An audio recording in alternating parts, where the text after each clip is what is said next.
Hello दोस्तों, मैं सुरेंद्र कुजूर आप सभी का स्वागत करता हूं कुजूर टीचिंग सेंटर के यूट्यूब चैनल पर। दोस्तों आज हम लोग देखेंगे गद्य खंड और गद्य खंड में हम लोग देखेंगे नेताजी का चश्मा और इसके जो लेखक हैं वो हैं स्वयं प्रकाश। तो दोस्तों सबसे पहले हम लोग जानेंगे लेखक परिचय, क्योंकि यहाँ से आपको क्वेश्चन देखने को मिलेगा ऑब्जेक्टिव क्वेश्चन, इसलिए आप इसे अच्छी तरीके से देखेंगे। नाम स्वयं प्रकाश, किसका? लेखक का नाम स्वयं प्रकाश है। जन्म 1947 इंदौर के मध्य प्रदेश में हुआ था। नौकरी और बचपन का अधिकांश हिस्सा राजस्थान में बीता। संपादक वसुधा पत्रिका के थे। प्रमुख रचनाएं, यानी कि स्वयं प्रकाश के प्रमुख रचनाएं कितने आ चुके हैं तो देखेंगे 13 कहानी संग्रह आ चुके हैं।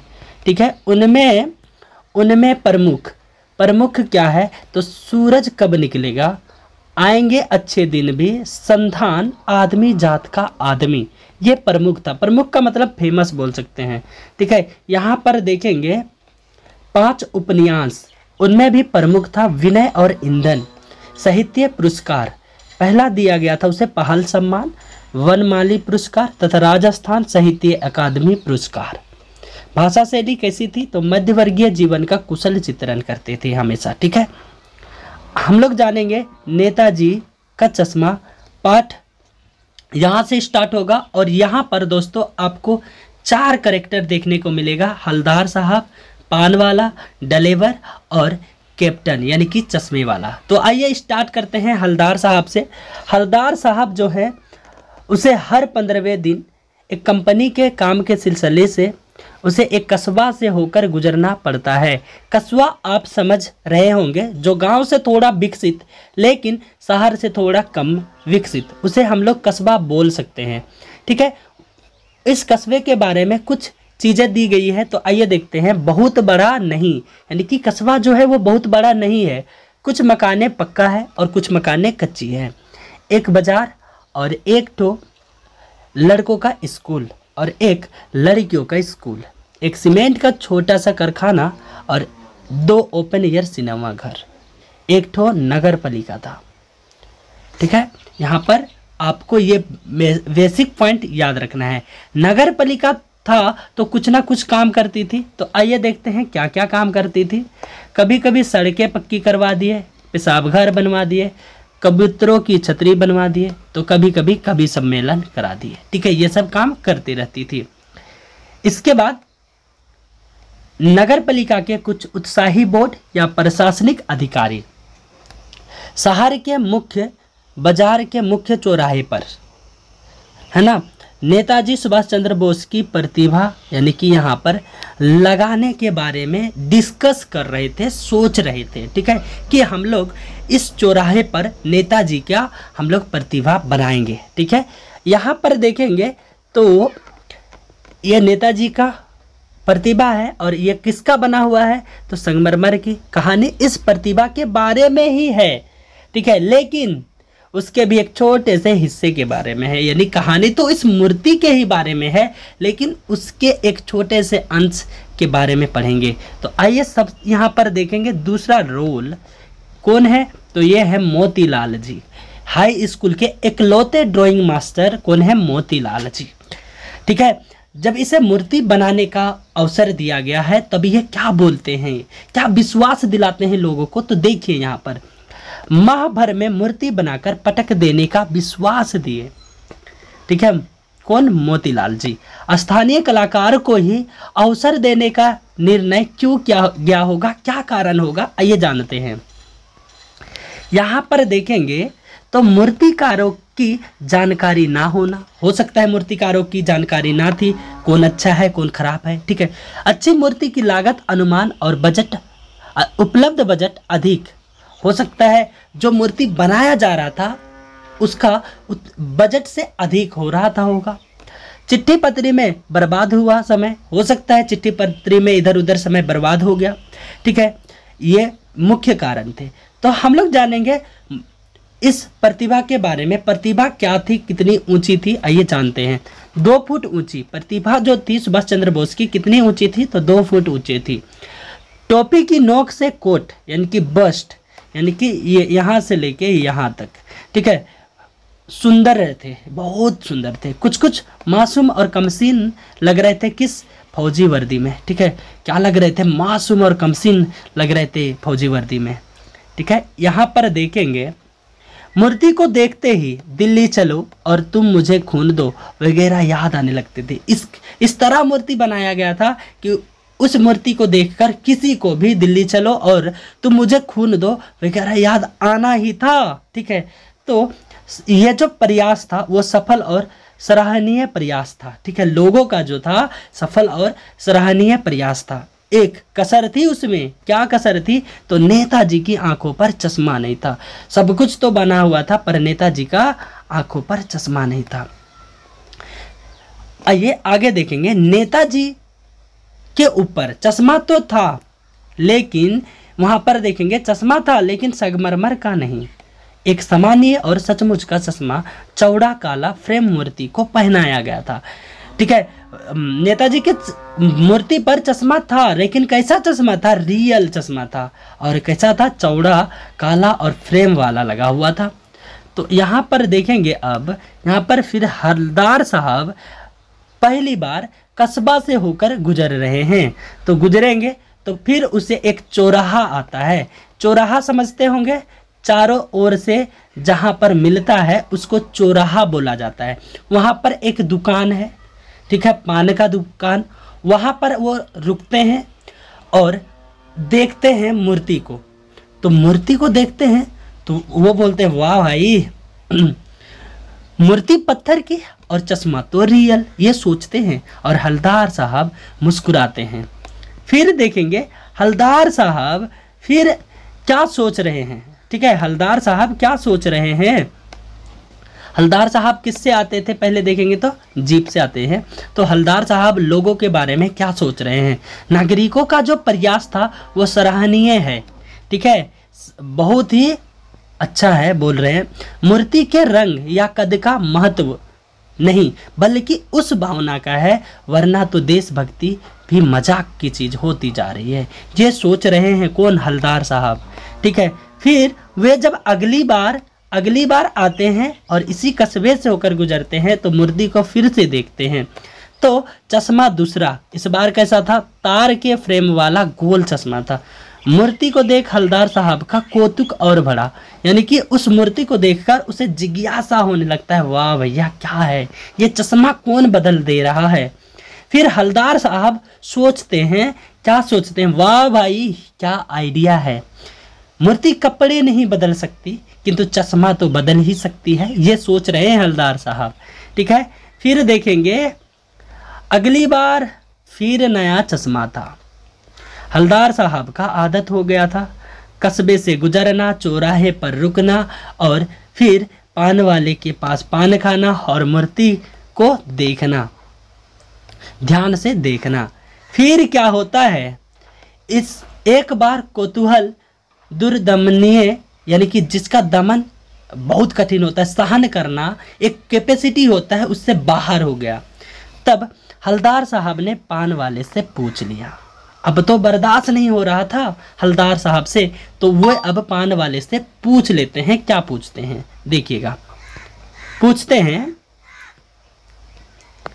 क्या बात है, यह तुम्हारे नेताजी का चश्मा हर बार बदल कैसे जाता है, ये पूछते हैं हवलदार साहब। हाँ भाई बताओ, ये जो तुम्हारे नेताजी का चश्मा हर बार बदल कैसे जाता है। तो यहाँ पर देखेंगे पान वाला, ठीक है, पान वाला है, पान वाला ये मुंह में पान ठुसा हुआ है, ठीक है, पान वाला मुंह में पान ठुसा हुआ है और ये काला कैसा है, काला मोटा और खुशमिजाज है ना, मस्त में है। हवलदार साहब का प्रसन्न सुर आंखों ही आंखों में हंसा। अरे भैया आंखों में कैसे हंस सकता है, लेकिन वो हंसा। तोंद थिरकी, यहाँ पर देखेंगे तोंद हंस रहे हैं तो तोंद ऊपर नीचे हो रहा है, ठीक है। फिर क्या हुआ, पीछे घूमकर उसके दुकान के नीचे पान थूका, अपनी लाल काली बत्ती सी दिखाकर बोला, कैप्टन चश्मे वाला करता है, ठीक है, वो बोलते हैं कैप्टन चश्मे वाला करता है। फिर हवलदार साहब बोलते हैं क्या करता है, क्या मतलब। फिर पान वाला उत्तर देता है, क्या उत्तर देता है देखिएगा, चश्मा चेंज कर देता है। अगर कोई गिराक आ गया समझो, उसको चौड़े चौखट चाहिए, चौड़े चौखट चाहिए, तो कैप्टन किधर से लाएगा, समझ रहे हैं? तो उसको मूर्ति वाला दे दिया और उधर दूसरा बैठा दिया। ठीक है, ये बोल रहे हैं, पान वाले बोल रहे हैं, अगर कोई ग्राहक आ गया और उसे वही चश्मे की दरकार होगी तो वो किधर से लाएगा, उस मूर्ति का चश्मा उतारेगा और उसे दे देगा और उधर दूसरा बैठा देता है। ठीक है, अब यहाँ पर देखेंगे अब होता क्या है।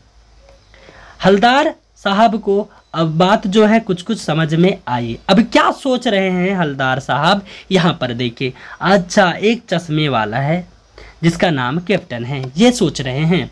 उसे नेताजी की बगैर चश्मे वाली मूर्ति बुरी लगती है, मानो चश्मे के बगैर नेताजी को असुविधा हो रही है। इसलिए वह अपनी छोटी सी दुकान में उपलब्ध गिने चुने फ्रेमों में से एक नेताजी की मूर्ति में फिट कर देता है। लेकिन जब कोई ग्राहक आता है और उसे वैसे ही फ्रेम की दरकार होती है तो कैप्टन चश्मे वाला मूर्ति पर लगा फ्रेम संभवतः क्या होता है, संभवतः नेताजी से क्षमा मांगते हुए लाकर ग्राहक को दे देता, दूसरा फ्रेम लगा देता।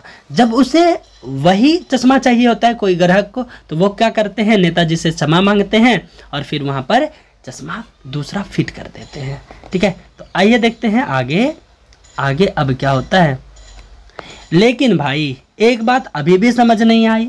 हलदार साहब ने पान वाले से फिर पूछा, नेताजी का ओरिजिनल चश्मा कहाँ गया? लो भैया, हलदार साहब तो क्वेश्चन पे क्वेश्चन किए जा रहे हैं। आइए, पान वाला अब क्या बोल रहा है। दुकान पर भीड़ भाड़ नहीं था क्योंकि उस समय दोपहर का समय था। ठीक है, तो यहाँ पर देखेंगे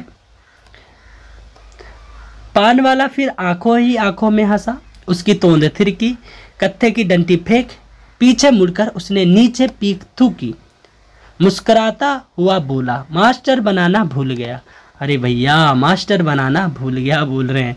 ठीक है, अब देखेंगे पान वाला के लिए यह बात मज़ेदार बात थी, लेकिन हलदार साहब के लिए चकित और द्रवित करने वाली बात थी। अब हलदार साहब इस मूर्ति के बारे में सोचते हैं। क्या सोचते हैं तो देखिएगा। बेचारे ने महीने भर में मूर्ति बनाकर पटक देने का वादा कर दिया। बना भी ली होगी, लेकिन पत्थर में पारदर्शी चश्मा कैसे बनाया जाए, कांच वाला, यह तय नहीं कर पाया होगा। ये सोचते हैं क्योंकि मूर्ति के नीचे लिखा हुआ था मूर्तिकार मास्टर मोतीलाल, कस्बे का अध्यापक, ये लिखा हुआ था। ठीक है, फिर यहाँ पर क्या होता है, नेताजी को फिर बेचैनी होती है और बहुत विचित्र और कौतुक भरा चश्मे वाले की देशभक्ति के समक्ष नतमस्तक होते हैं। ठीक है, और फिर क्या होता है, पान खाए, पैसा चुकाए और आगे बढ़ जाते हैं। फिर पुनः रुक के पीछे मुड़े और पान वाले के पास जाकर पूछा, हलदार साहब, पान वाला से पूछा, क्या कैप्टन चश्मे वाला नेताजी का साथी है, आज़ाद हिंद फौज का या भूतपूर्व सिपाही है? तो आइए देखते हैं पान वाला क्या बोलता है। पान वाला नया पान खा रहा था। हलदार साहब को लाल काली बत्ती सी दिखाई और मुस्कुराकर बोला, नहीं साहब, वो लंगड़ा क्या जाएगा फौज में, पागल है पागल, वो देखो वो आ रहा है, आप उसी से बात कर लो, फोटो वोटो छपवा दो उसकी कहीं, ऐसे बोल रहे हैं। ठीक है, पान वाले। फिर क्या होता है, हलदार साहब पान वाले द्वारा एक देशभक्त का इस तरह मजाक उड़ाया जाना अच्छा नहीं लगा। मुड़कर देखा तो अवाक रह गए, दंग रह गए, क्योंकि वो जो थे कैप्टन चश्मे वाला, वो गांधी टोपी पहने हुए थे और काला चश्मा, एक छोटी सी संदूकची एक हाथ में, दूसरे हाथ में एक बांस पर टंगे बहुत सी चश्मे। ठीक है, चश्मे, और एक बंद दुकान पर अपना बांस टिका रखा था। ठीक है, ये देखकर वो और भी दंग रह जाते हैं।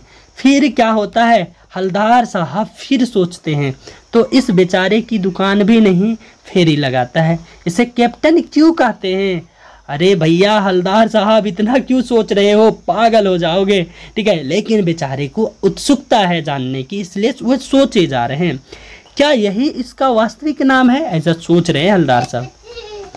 पान वाला बात नहीं करना चाहता था, ड्राइवर भी बेचैन हो रहा था, काम भी था। हलदार साहब जीप में बैठकर चले गए, ठीक है। फिर क्या होता है, 2 वर्षों तक काम कस्बा बदलता चश्मा, लाल चकोर, लाल काला धूप, बड़े कांच, गोगो चश्मा, ये सब है ना, ये रवैया चलता रहा। फिर अचानक मूर्ति की आंखों पर चश्मा नहीं था, ठीक है। तब फिर क्या होता है, फिर वो जाते हैं पान वाले के पास और फिर पूछते हैं क्यों भाई क्या बात है, आज नेताजी की आंखों पर चश्मा नहीं है, क्यों, ठीक है। तो आइए पान वाला क्या जवाब देता है। पान वाला उदास, मुंह का पान थूका, सिर झुकाकर अपनी धोती के सिरे से आंखें पोंछता हुआ बोला, साहब कैप्टन मर गया, ऐसे बोलते हैं, ठीक है। अब हलदार साहब जो है कुछ नहीं पूछ पाए, कुछ पल चुपचाप खड़े रहे, फिर पान के पैसे चुकाकर जीप में आ बैठे और रवाना हो गए, ठीक है। जब पान वाले ने बताया कि कैप्टन मर गए तो वो क्या हो गए, एकदम सुन्न हो गए। फिर वो चुपचाप पैसा चुकाते हैं और चले जाते हैं। तो इस बार देखेंगे, सोचते हैं क्या होगा उस काम का, कौम का, अपने देश की खातिर घर गृहस्थी, जवानी, जिंदगी सब कुछ होम देने वालों पर भी हंसती है, अपने लिए बिकने के मौके ढूंढती है दुखी होके।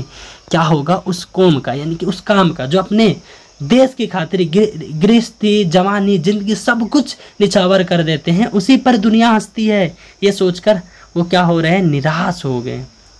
फिर देखेंगे 15 दिन बाद उसे कस्बा से गुजरना है। फिर हलदार साहब सोच रहे हैं प्रतिभा अवश्य ही प्रतिष्ठापित होगी, सुभाष चंद्र बोस की आंखों पर चश्मा नहीं होगा, आज वहाँ रुकेंगे नहीं, पान भी नहीं खाएंगे, मूर्ति की तरफ देखेंगे भी नहीं, सीधे निकल जाएंगे, ऐसे सोच रहे हैं हलदार साहब। फिर वह ड्राइवर से कहते हैं चौराहे पर रुकना नहीं, आज बहुत काम है, पान आगे कहीं खा लेंगे, ठीक है, ऐसे बोलते हैं अपने ड्राइवर को भी। फिर यहाँ पर देखेंगे आंखें चौराहा आते ही मूर्ति की तरफ उठ गई।